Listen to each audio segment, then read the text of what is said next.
Hello बच्चों, कैसे हो? कैसी चल रही है बोर्ड एग्जाम की तैयारी बेटा? अच्छी ही चल रही होगी।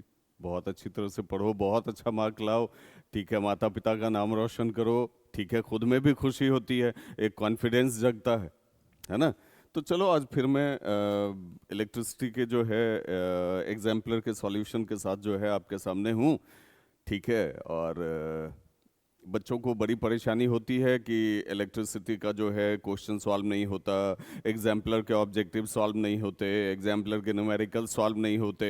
ठीक है। तो इसी पर्पज से बेटा सारे के सारे पूरे फिजिक्स का लगभग सीरीज जो है वो धीरे धीरे अपलोड होता जा रहा है। हर चैप्टर का एनसीईआरटी और हर चैप्टर का एग्जाम्पलर आपको जो है फिजिक्स का अभी रिसेंटली अपलोड होता जा रहा है। फटाफट सबका सब आपको जो है मिल जाएगा हमारे YouTube channel we science nexus पे। ठीक है। तो आप अच्छी तरह से पढ़ो, बोर्ड एग्जाम में जितनी मदद मिल सके मेरे चैनल से। ठीक है, मुझे बहुत अच्छा लगेगा। और अगर आप चैनल पे नए हो तो निश्चित ही चैनल को सब्सक्राइब कर लो। ठीक है। और काफ़ी इंपॉर्टेंट कैलकुलेशंस हैं, काफ़ी इंपॉर्टेंट सॉल्यूशंस हैं, क्वेश्चंस हैं, पीवाईक्यूज हैं एनसीईआरटी के एग्जाम्पलर के। ठीक है, बहुत सारे क्वेश्चंस इसमें से हर साल पूछे जाते हैं। तो अपने दोस्तों के बीच में भी शेयर कर दो, क्योंकि इन सब केसेस में काफ़ी बच्चे, बहुत सारे बच्चे जो है वो परेशान होते हैं।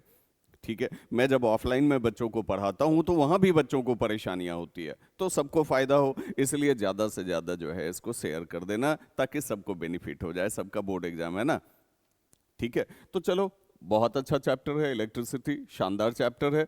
और इसके एग्जाम्पलर के क्वेश्चंस को आज हम लोग सॉल्व करते हैं कि ए cell, A resistor, a key and ammeter are arranged as shown in the circuit diagram of the figure. The current recorded in the ammeter will be. ठीक है।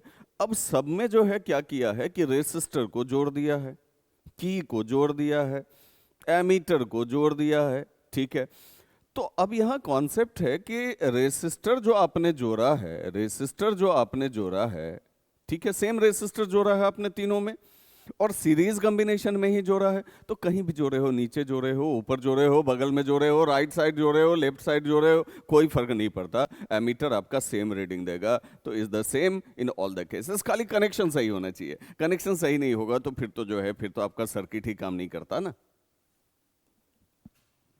In the following circuits, heat produced in the resistor or combination of resistors connected to a 12 volt battery will be।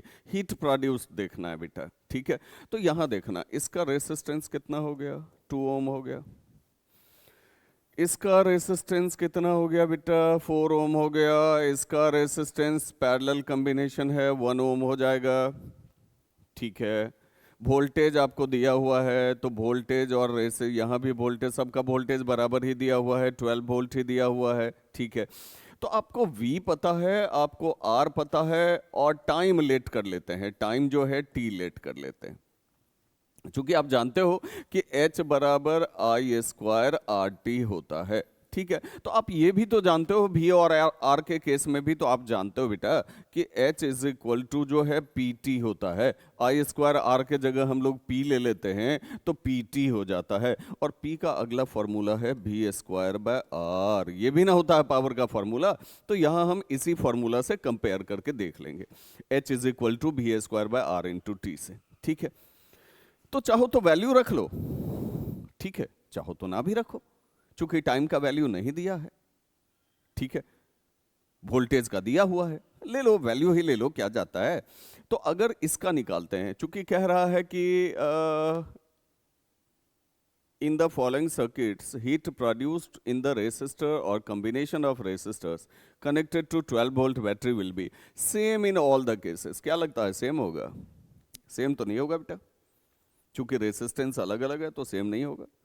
Minimum in case one, मतलब calculate करके देखना होगा, फिर decision लेना होगा किस में कम है किस में ज्यादा है।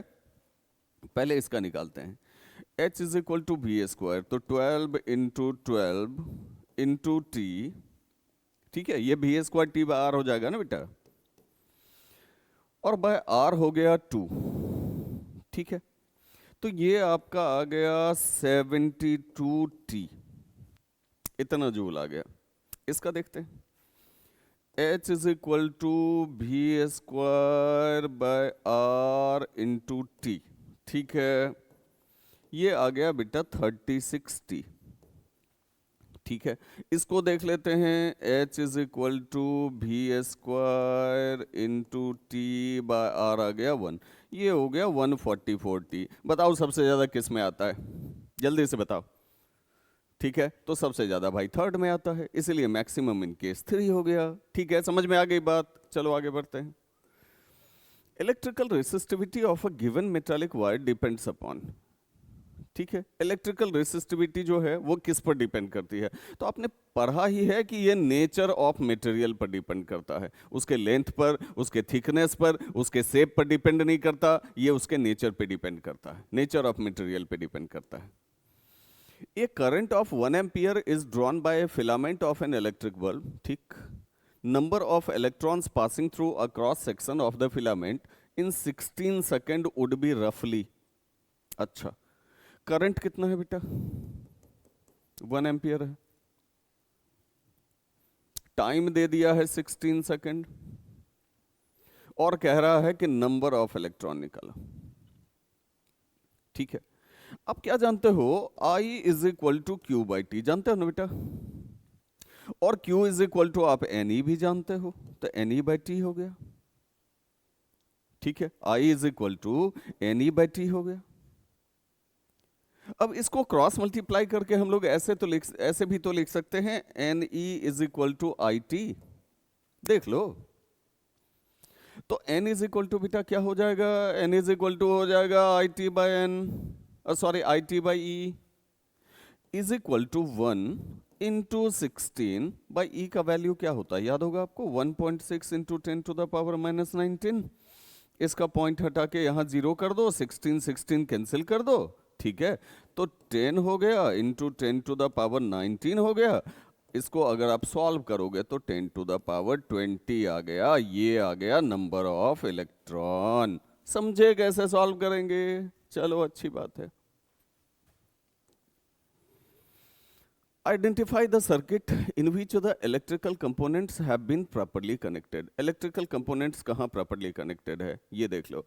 यहाँ वोल्ट मीटर को सीरीज में जोड़ दिया है, नहीं होगा। यहाँ वोल्ट मीटर को पैरेलल में जोड़ा है, सेकंड नंबर में वोल्ट मीटर को पैरेलल में जोड़ा है, तो ये सही है ना? वोल्ट मीटर पैरेलल में ही ना कनेक्ट होता है बेटा, देख लो। अब एक चीज और चेक होना चाहिए, ये भी नहीं होगा चूंकि यहां एमीटर को पैरेलल में जोड़ दिया है, देख लो। अब जब वोल्ट मीटर को पैरेलल में जोड़ा है तो आप कहोगे सर फिर तो यहां भी जोड़ दिया है, यहां भी जोड़ दिया है, दोनों जगह वोल्ट मीटर पैरेलल में है, तो फिर सही कौन सा होगा सर? ठीक है, अब कनेक्शन चेक करो। ये पॉजिटिव वाला वायर है, पॉजिटिव से जुड़ा है, ये नेगेटिव वाला वायर है, नेगेटिव से आके जुड़ा है, और ये पॉजिटिव वाला वायर है, पॉजिटिव से जुड़ा है। सेकंड तो सही है। इसमें देखते हैं, ये पॉजिटिव वाला वायर है, पॉजिटिव से जुड़ा है, ये नेगेटिव वाला वायर है, नेगेटिव से जुड़ा है। ठीक है, यहाँ नेगेटिव वाला वायर आके पॉजिटिव से जोड़ दिया है। ठीक है ना, मिल गई ना गलती? ठीक है, तो दिखने में दोनों सही लग रहा था, लेकिन एग्जैक्टली सही कौन सा है? 2 नंबर है। What is the maximum resistance which can be made using 5 resistors each of 1/5 ohm? Series में जोड़ दो, 1/5 प्लस 1/5 प्लस 1/5 सबको जोड़ोगे तो कितना आ जाएगा? 1 ओम आ जाएगा। ठीक है, मैक्सिमम तो यही मिलेगा इससे। और what is the minimum resistance? अब मिनिमम की बात कर लेते हैं, तो बेटा पैरेलल में जोड़ देंगे। ठीक है, पैरेलल में जोड़ देंगे तो 1/5 पैरेलल में अगर आप ऐड करोगे, पैरेलल में बच्चों को ज़्यादा परेशानी हो जाती है, देख लो। 1/R equivalent is equal to 1/R1 plus 1/R2 plus 1/R3 plus 1/R4 plus 1/R5। ठीक है बेटा, तो 1/1/5। ठीक है, और ऐसा 5 है तो क्या? अच्छा नहीं तो लिख के ही बनाओ, 1/1/5 1/1/5 1/1/5। पहले तो ये चेक कर लें कि सही सही लिखाया कि नहीं। हाँ लिखाया। तो 5 + 5 + 5 + 5 + 5 हो गया बेटा, 25 हो जाएगा। तो 1/R equivalent is equal to 25 आ रहा है, तो R equivalent is equal to क्या आ जाएगा? 1/25 आ जाएगा। तो मिनिमम यही मिलेगा हमको। मिनिमम लेना है पैरेलल में जोड़ देंगे, मैक्सिमम लेना है सीरीज में जोड़ देंगे। The proper representation of series combination, ये तो बहुत इजी क्वेश्चन है। सीरीज कॉम्बिनेशन का प्रॉपर रिप्रेजेंटेशन कौन सा है, तो भैया ये वाला होगा, ठीक है, यही वाला होगा ना, positive negative positive negative positive negative, ठीक है। आप कहोगे पॉजिटिव नेगेटिव इसमें भी तो है सर, यहाँ दूसरों नेगेटिव दे दिया ना बेटा, देख लो, इसीलिए 1 नंबर दिया हुआ है, तो इस तरह से चेक कर लेना। Which of the following represents voltage? Voltage को कौन रिप्रेजेंट करता है? अब फॉर्मूला निकाल के देखते हैं। पहला दिया हुआ है work done by current into time, देख लेते हैं। V इज इक्वल टू क्या होता है, W बाय Q होता है बेटा, ठीक है। क्या दिखाना है, which of the following represents voltage. अच्छा, वोल्टेज कौन दिखाएगा। अब एक बात बताओ, Q is equal to IT भी तो लिख सकते हो, हाँ, तो मिल तो गया, फर्स्ट नंबर ही सही है, work done by current into time, ये ना होगा, work done by current into time. A cylindrical conductor of length L and uniform area of cross section A has a resistance R, ठीक। Another conductor of the length 2L, resistance R of the same material has area of cross section। अच्छा, area निकालना है, ठीक है, देख लेते हैं। A cylindrical conductor of length L, मान लो कोई कंडक्टर है, कंडक्टर 1 है, इसका लेंथ बेटा L है, एरिया A है, रेसिस्टेंस R है।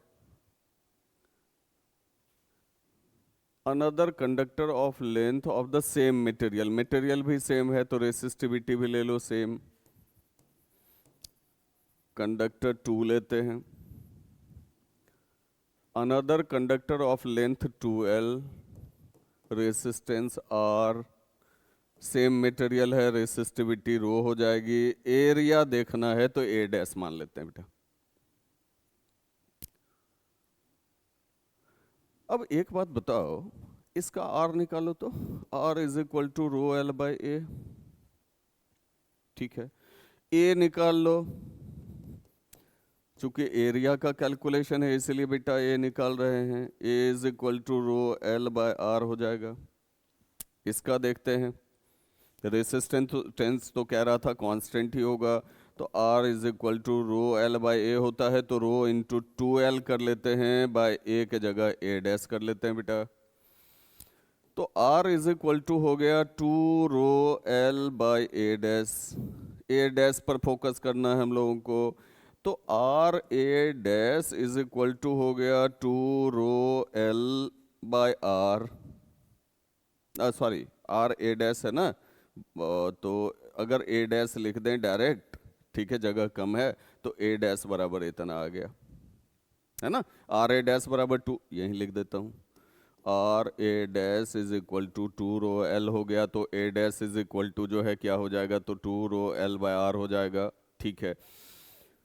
A dash is equal to rho L by R, देख ले बेटा फर्स्ट से, रो L बाय R क्या लिखेंगे, A लिखेंगे,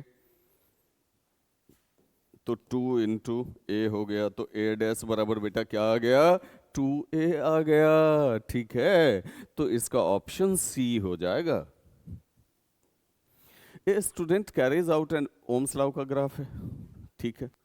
ए student carries out an experiment and plots the VI graph of 3 samples of nichrome wire with resistance R1, R2, R3 respectively. Which of the following is true? अब सही कौन सा है?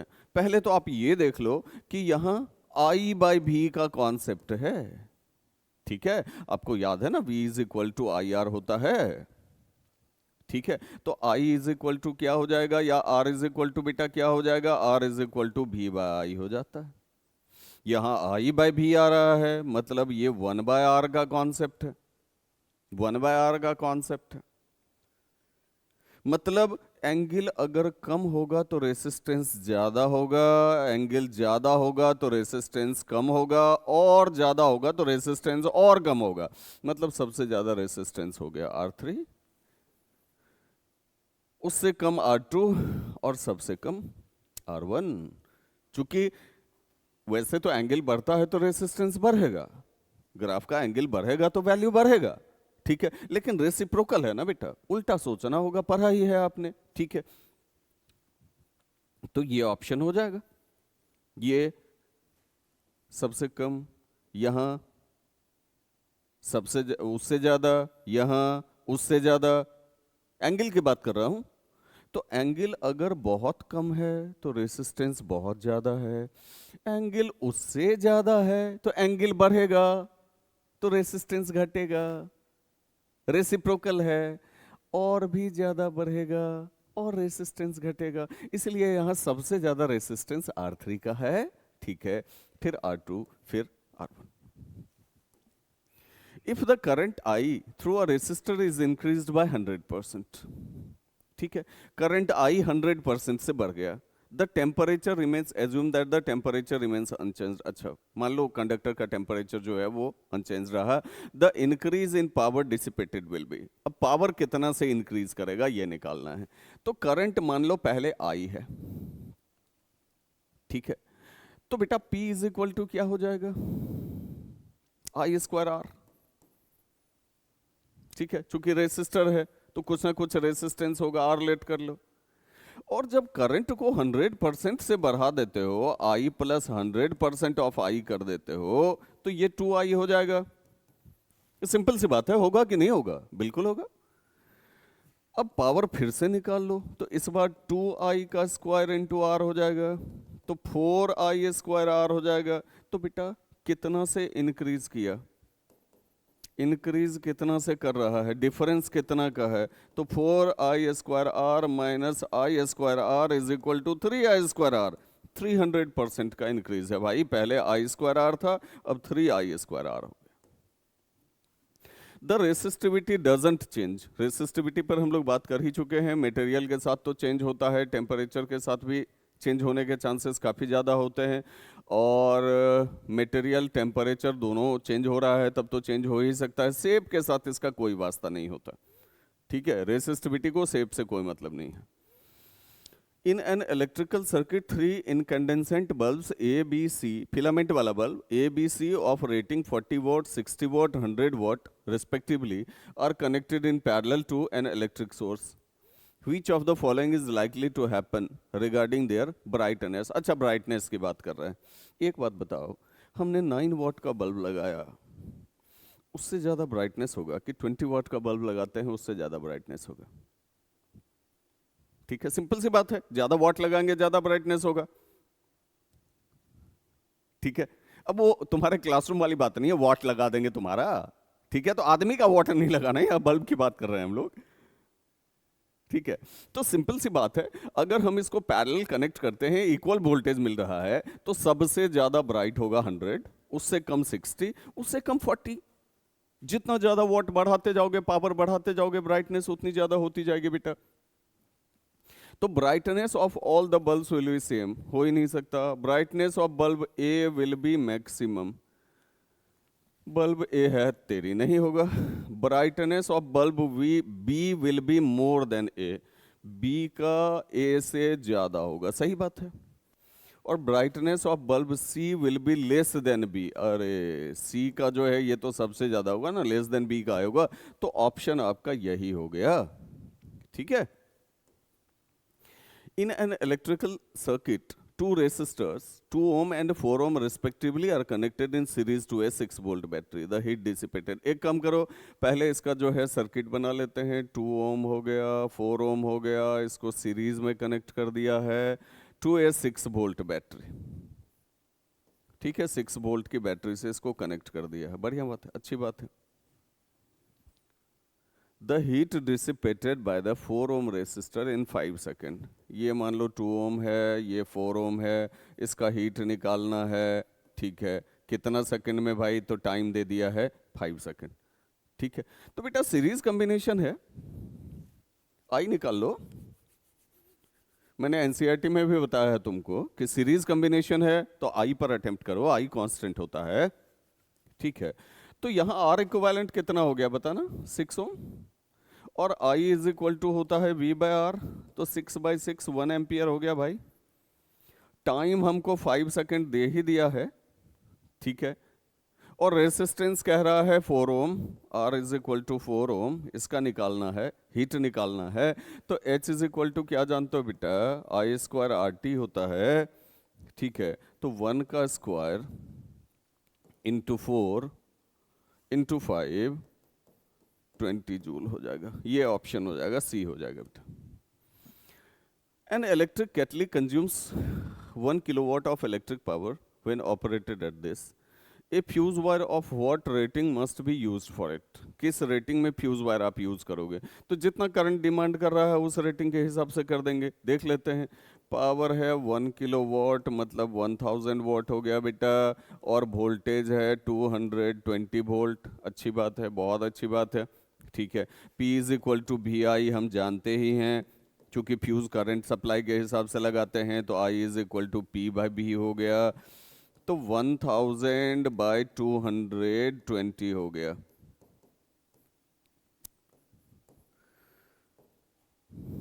11 4 जा 44, 4.5 something आ रहा है, मतलब 5 एम्पियर ले लो, 5 एम्पियर वाला सही रहेगा इसके लिए। Two resistors of resistance 2 ohm and 4 ohm when connected to a battery will have same current flowing through them when connected in parallel। ना भाई, पैरेलल में सेम करंट थोड़े होता है, same current flowing through them when connected in series, ये हो जाएगा। Series में कनेक्ट करो, आई कांस्टेंट रह जाएगा, अभी हम लोग बात कर रहे थे इससे पहले।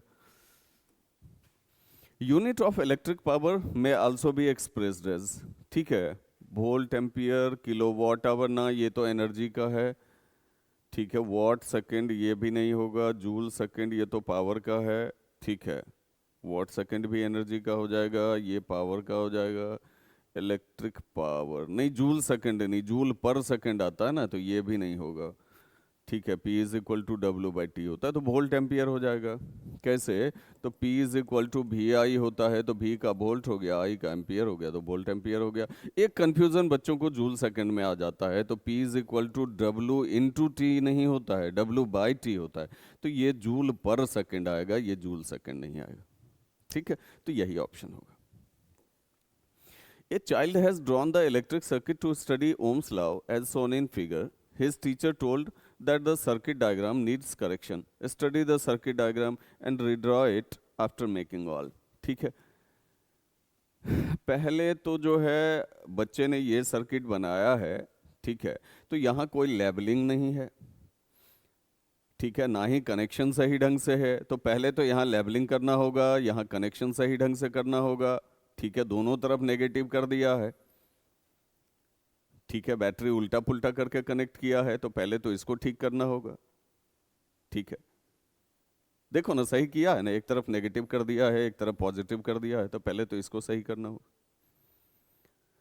दूसरी बात, एमीटर, एमीटर को यहाँ पैरेलल में जोड़ दिया है, वोल्ट मीटर को सीरीज में जोड़ दिया है। अरे भाई, इसका ओम्स लॉ का वेरिफिकेशन तो भगवान भरोसे ही होता, ठीक है। वोल्ट मीटर को आप पैरेलल में जोड़ दो, और वो जो नेगेटिव पॉजिटिव वाला वायर है वो चेक करके जो है कनेक्ट करना है, क्योंकि रेसिस्टर को आप कैसे भी जोड़ सकते हो, एमीटर वोल्ट मीटर को जहां भी आप कनेक्ट करोगे तो नेगेटिव से पॉजिटिव, पॉजिटिव से नेगेटिव, उल्टा पुल्टा नहीं जोड़ सकते हैं आप, ठीक है। तो चेक करके जोड़ना है, तो ये इसका आंसर है, करेक्शन डायग्राम यही है। 3 2 ohm resistor A, B and C are connected as shown in figure, ठीक।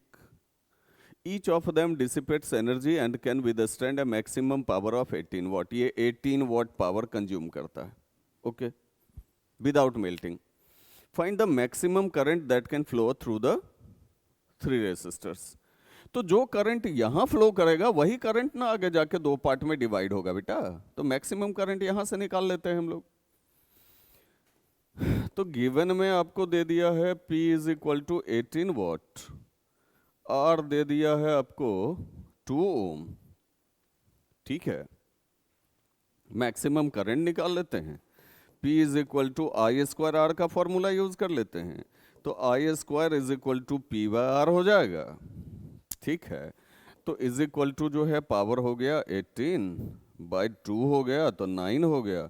आई स्क्वायर इज इक्वल टू 9 आ रहा है, I is equal to root under 9 आ जाएगा, 3 एम्पियर आ जाएगा, ठीक है, तो मैक्सिमम करंट जो यहाँ अलाउेबल है वो 3 एम्पियर है, और आगे जब यही डिस्ट्रीब्यूट होता है तो एक वायर में 1.5, दूसरे वायर में 1.5, इस तरह से डिस्ट्रीब्यूट होके निकल जाएगा।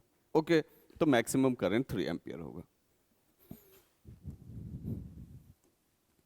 Should the resistance of an ammeter be low और हाई?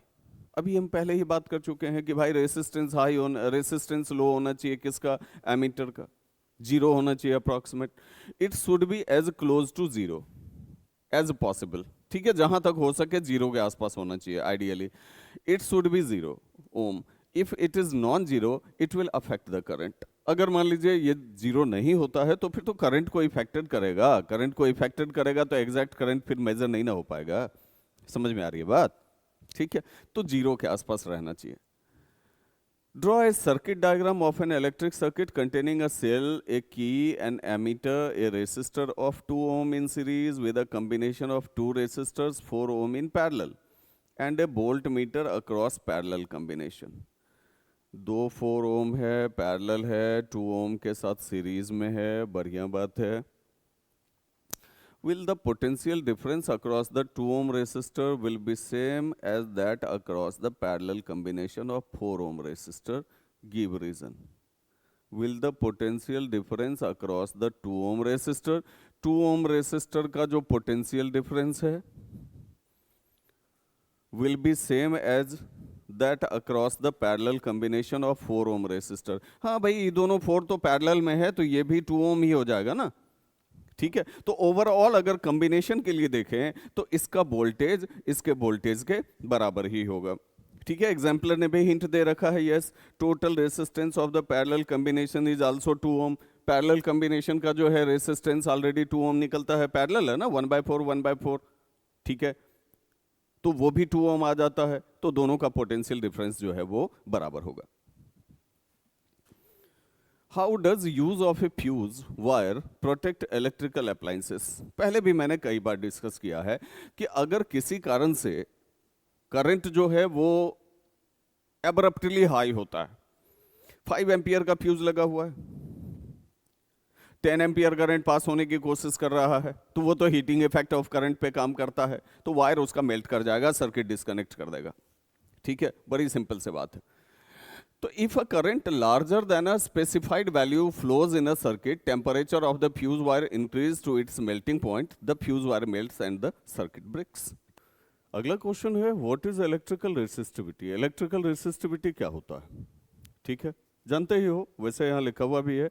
इलेक्ट्रिकल रेसिस्टिविटी का दूसरा नाम है वॉल्यूम रेसिस्टिविटी या स्पेसिफिक इलेक्ट्रिकल रेसिस्टेंस भी कहा जाता है इसको।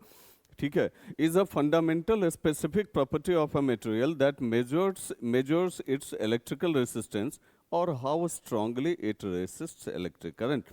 वो इलेक्ट्रिक करंट को कितना रोकने की कोशिश कर रहा है, वो उसका इलेक्ट्रिकल रेसिस्टिविटी होता है, पढ़ा हुआ ही है तुमने। In a series electrical circuit comprising a resistor made up of a metallic wire, the ammeter reads 5 ampere. Series में कनेक्शन है, इलेक्ट्रिकल सर्किट है, रेसिस्टर है किसी मेटालिक वायर का, ठीक है, और उस वहां एमीटर उस कंडीशन में रीड कर रहा है 5 ampere. The reading of the ammeter decreases to half when the length of the wire is doubled. होगा ही वाई। अच्छा, तो इसको चाहे तो हम लैंग्वेज में भी लिख सकते हैं, चाहे तो सॉल्व करके लिख सकते हैं। पहले सॉल्व करके देख लो, ज्यादा समझ में आएगा। ठीक है, मान लो एक वायर है, ठीक है, या रेसिस्टर है किसी वायर से बना हुआ। इसकी रेसिस्टिविटी बेटा रो मान लेते हैं, लेंथ एल मान लेते हैं, करंट 5 एम्पियर दिया हुआ है, रेसिस्टेंस चूंकि रेसिस्टर लगा हुआ है तो आर मान ही सकते हैं, और करंट दे रहा है तो भी होगा। तो पहले इसका रेसिस्टेंस क्या हो जाएगा, तो R is equal to rho L by A, rho L by A, area इसका ए मान लेते हैं। ठीक है, ये इसका आर हो गया। अब चूंकि आई का वैल्यू 5 एम्पियर दिया हुआ है तो आई इज इक्वल टू क्या होता है बेटा, वी बाय आर। ठीक है, वोल्टेज होगा तभी तो करंट प्रोड्यूस हुआ होगा, वी बाय आर हो गया। इज इक्वल टू जो है V by rho L by A हो जाएगा, ठीक है, V by rho L by A हो जाएगा, ये I का वैल्यू हो गया इसका, ठीक है। इसको आगे सॉल्व कर लो, I इज इक्वल टू भी ए बाई रो एल हो जाएगा, ठीक। अब क्या होता है कि लेंथ ऑफ वायर को जो है डबल कर दिया जाता है, मतलब जितना लंबा वायर लिया था अब उससे दोगुना ले लेता है। तो उस कंडीशन में रेसिस्टेंस का हाल देखो क्या होता है, ठीक है, उस कंडीशन में रेसिस्टेंस का हाल देखो क्या होता है, फिर आई पर बात करेंगे। तो L is equal to matter तो वही है, रेसिस्टिविटी रो ही रह जाएगा, ठीक है, पोटेंशियल डिफरेंस उतना ही रख रहा है, सिर्फ लेंथ को बढ़ा के 2L कर रहा है, एरिया उतना ही रह रहा है, ठीक है। तो यहां R इज इक्वल टू क्या हो जाएगा बेटा, बताना, वही रो एल बाई ए हो जाएगा, रो एल के जगह 2L कर दो बाई ए हो जाएगा, तो 2 रो एल बाई ए हो गया। क्लियर? तो यहीं से हो गया कि पहले रेसिस्टेंस क्या था भाई, रो एल बाई ए, अब रेसिस्टेंस क्या हो गया, 2 रो एल बाई ए, ठीक है। तो रेसिस्टेंस दुगुना हो गया तो करंट जो है वो आधा हो जाएगा, ठीक है। तो आप चाहें तो आई का वैल्यू भी इससे कैलकुलेट करके देख सकते हैं, आई का वैल्यू फिर आप कैलकुलेट करके देख सकते हैं, आर आपने निकाल ही लिया है, भी उतना ही है, ठीक है, देख लो। आई इज इक्वल टू जो है भी बाय आर हो जाएगा, तो V by 2 rho L by A, 2 rho L by A, तो V A bye 2 rho L हो जाएगा, ये आई हो गया, इसको आई डैश मान लेते हैं बेटा, ठीक है, इसको आर डैश मान लेते हैं, ठीक है। तो आई का वैल्यू क्या था, भी A bye rho L,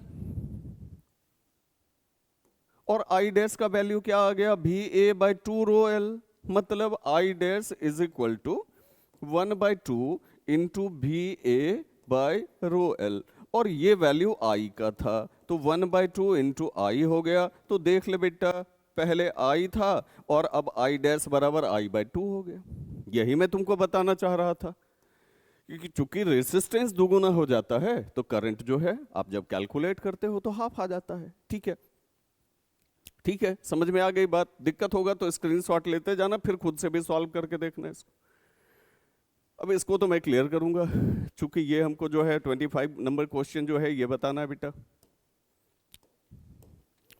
what is the commercial unit of electrical energy? आपको पता ही है कि कॉमर्शियल यूनिट क्या होता है, किलोवाट आवर होता है। इसको अब जूल में आप कन्वर्ट करो, तो किलोवाट आवर मतलब क्या हो गया बेटा, 1 kilowatt hour is equal to क्या लिख सकते हैं, 1 किलोवाट इंटू 1 आवर। 1 किलोवाट में आपको 1000 वाट आता है और आवर में 3600 सेकेंड आता है, ठीक है। तो ये हो जाएगा आपका 3.6 into 10 to the power 6 watt second, और वाट इंटू सेकेंड जूल हो जाता है, 3.6 into 10 to the power 6 joule हो जाएगा। तो इस तरह से आप इस क्वेश्चन को सॉल्व कर सकते हैं।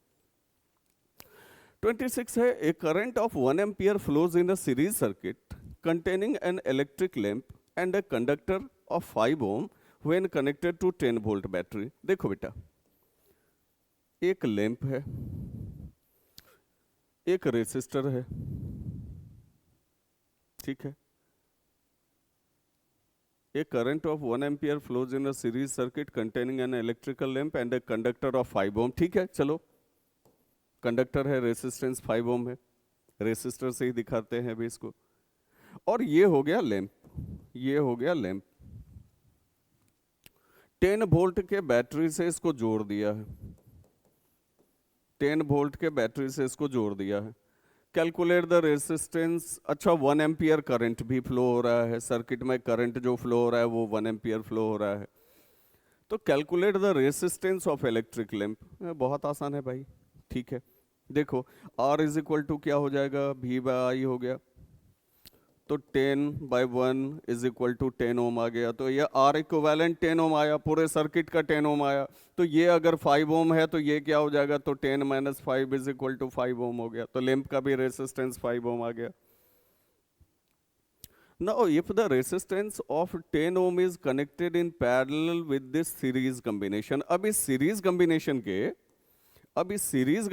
के पैरेलल तो एक 5 ओम, दूसरा भी 5 ओम, इसके पैरेलल एक 10 ओम कनेक्ट कर दिया।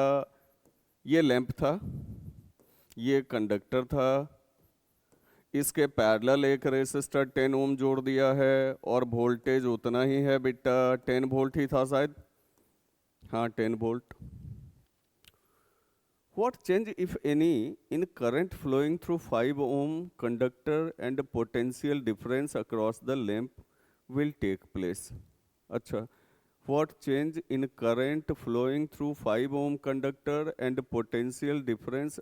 तो 5 ohm कंडक्टर के करंट में अगर कोई चेंज होगा तो वो बताना है, और लैंप के पोटेंशियल डिफरेंस में कोई अंतर होगा तो वो बताना है। ठीक है, यहां लैंप का पहले देख लो, लैंप का यहां पोटेंशियल डिफरेंस क्या है, V is equal to R I, 5 into 1, 5 volt. ठीक है, अब आगे चेक करते हैं। पैरेलल में जोड़े हो तो ये 10 वोल्ट इसके लिए भी हो जाएगा, 10 वोल्ट इसके लिए भी हो जाएगा, दोनों के लिए 10 वोल्ट हो जाएगा, सिंपल सी बात है। ठीक है, तो इसको अगर 10 वोल्ट दे देते हो और रेसिस्टेंस इसका 10 ओम है इस वायर का, तो करंट कितना आ जाएगा बेटा, I is equal to V by R, 10 by 10 is equal to 1 ampere. तो करंट में तो कोई चेंज नहीं दिखता, लैंप में सॉरी कंडक्टर में पहले भी 1 एम्पियर करंट जा रहा था। ठीक है, पहले भी करंट जो है वो 1 एम्पियर जा रहा था, और अभी भी करंट जो है वो क्या जा रहा है, 1 एम्पियर। आप इस एरो से कंफ्यूज मत करना, मैंने वोल्टेज के लिए इसको दिखाया था। ठीक है, तो पहले भी 1 एम्पियर था, अभी भी 1 एम्पियर है। ठीक है, और लैंप का पोटेंशियल डिफरेंस अगर निकालें तो V is equal to R I है, तो 5 इंटू 1, यहाँ भी 5 वोल्ट ही आता, तो कोई चेंज नहीं होता, कोई चेंज नहीं होता। ठीक है, इसलिए एनसी एग्जाम्पलर ने हिंट में दिया हुआ है आपको, there will be no change in current flowing through 5 ohm conductor, also there will be no change in potential difference across the lamp। ठीक है, समझ में आ गई बात, मैंने कैलकुलेट करके भी दिखा दिया आपको। Why is parallel arrangement used in domestic wiring? अरे भाई ये क्वेश्चन तो कई बार पढ़ चुके हो, एनसीईआरटी में भी मैं जब क्वेश्चन करवा रहा था बताया था मैंने कि पैरेलल आप इसलिए यूज करते हो ताकि सबको इक्वल जो है पोटेंशियल डिफरेंस मिले, इक्वल वोल्टेज मिले, सारे डिवाइसेस जो कनेक्टेड हैं। ठीक है, दूसरी बात कि एक डिवाइस अगर मान लो खराब हो जाए तो उससे दूसरा इफेक्टेड ना हो, दूसरा काम करता रहे। ठीक है, तीसरा उसका रेसिस्टेंस वैल्यू भी ऑलमोस्ट बहुत कम हो जाता है। ठीक है, इंडिविजुअल स्विच ऑपरेटिंग सिस्टम आप उसमें यूज कर सकते हो। ठीक है, तो यही सब फायदा है पैरेलल में जो है हम लोग डोमेस्टिक वायरिंग करते हैं उसका। अगला है B1, B2 and B3 are 3 identical bulbs connected as shown in figure। B1, B2, B3, B1, B2, B3, 3 identical bulbs connected as shown in figure। तीनों बल्ब्स आइडेंटिकल हैं। ठीक है, मतलब अगर इसका रेसिस्टेंस R है तो इसका भी रेसिस्टेंस R होगा, इसका भी रेसिस्टेंस R होगा। When all the 3 bulbs glow, a current of 3 ampere is recorded by the ammeter।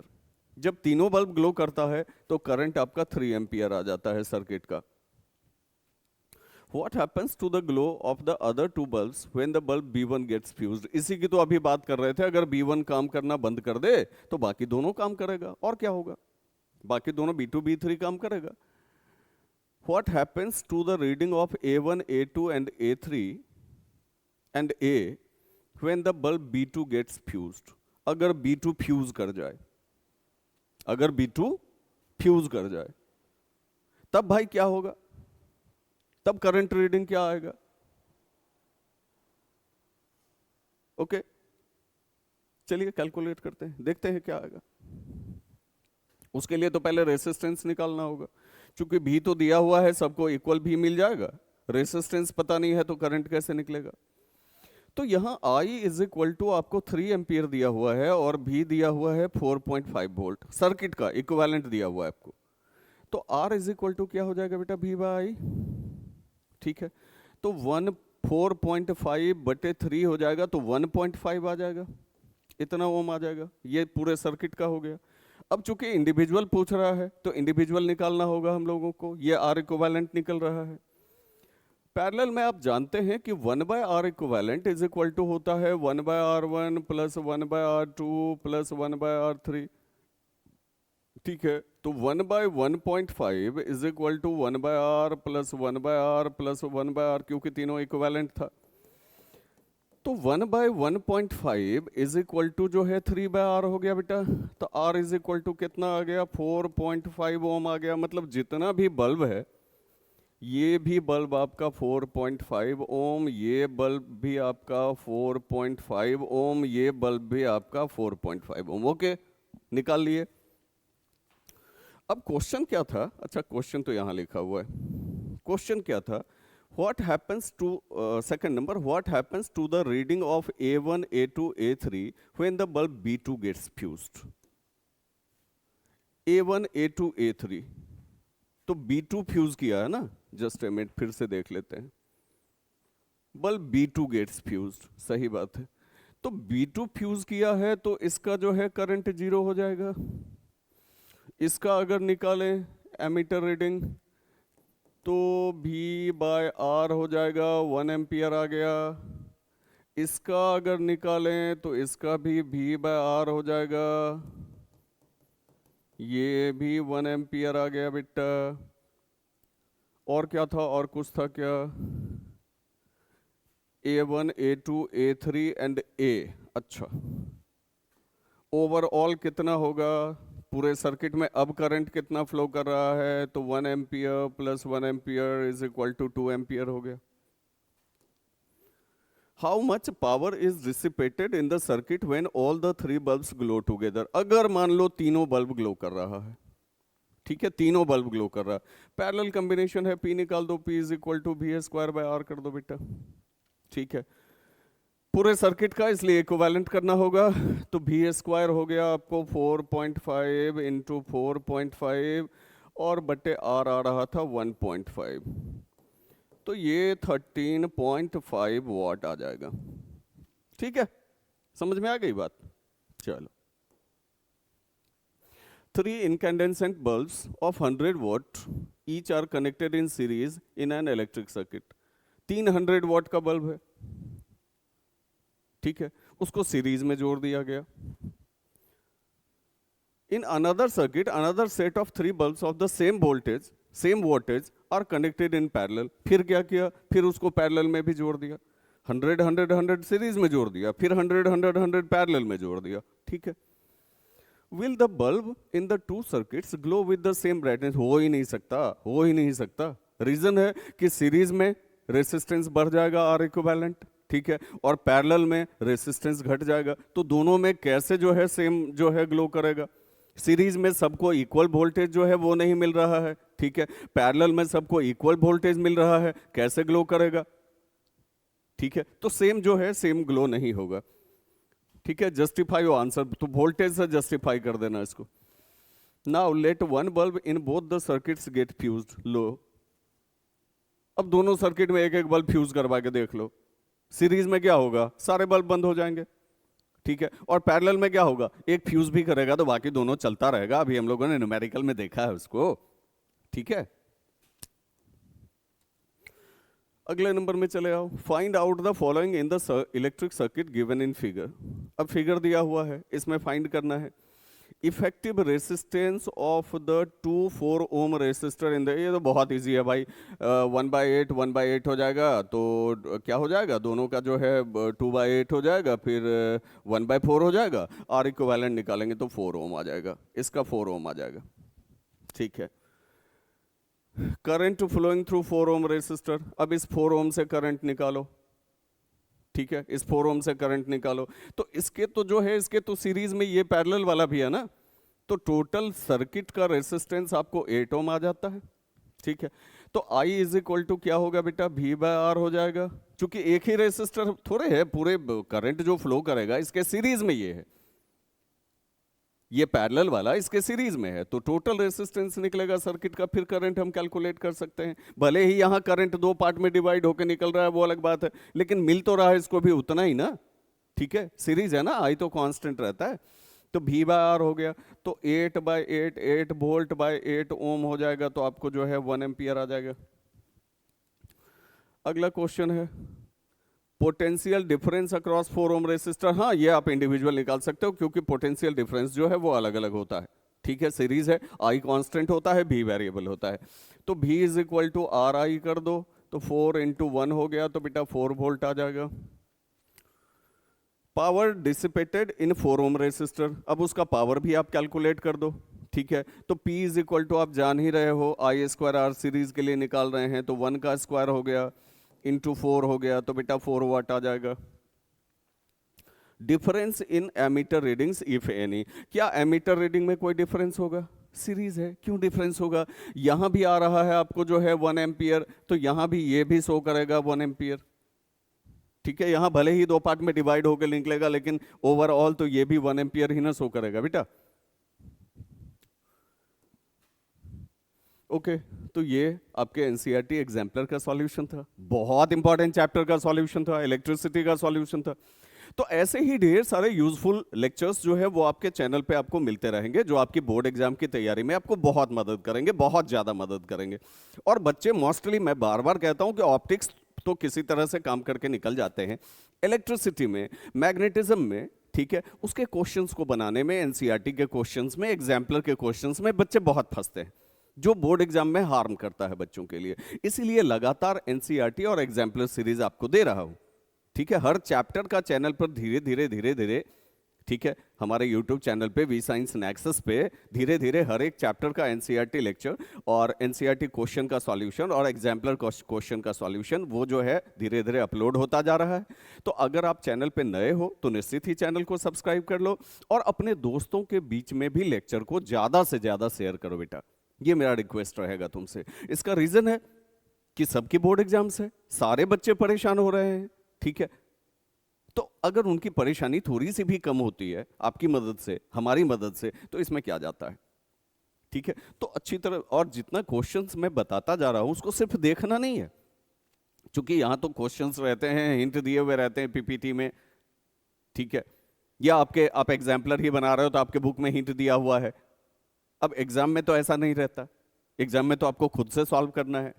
तो क्वेश्चंस जब आप बार बार सॉल्व करेंगे, न्यूमेरिकल्स जब आप बार बार सॉल्व करेंगे, एक्सप्लेनेशन तो बिल्कुल क्रिस्टल क्लियर दिया है मैंने आपको। ठीक है, जब आप उस क्वेश्चन को बार बार सॉल्व करेंगे, न्यूमेरिकल को बार बार सॉल्व करेंगे बेटा, तो आपको इसका अंदाजा बहुत ज्यादा आता जाएगा, फिर एग्जाम में आपसे गलती नहीं होगी। ठीक है, और धीरे धीरे जैसे जैसे एग्जाम्स आती रहती है नजदीक, तो हार्ट बीट तो बढ़ता ही रहता है। ठीक है, इसलिए ज्यादा से ज्यादा मेहनत करें ताकि हार्ट बीट आपका ना बढ़े, आपकी परीक्षा अच्छी जाए, आपका रिजल्ट अच्छा हो। ठीक है, best of luck, thank you.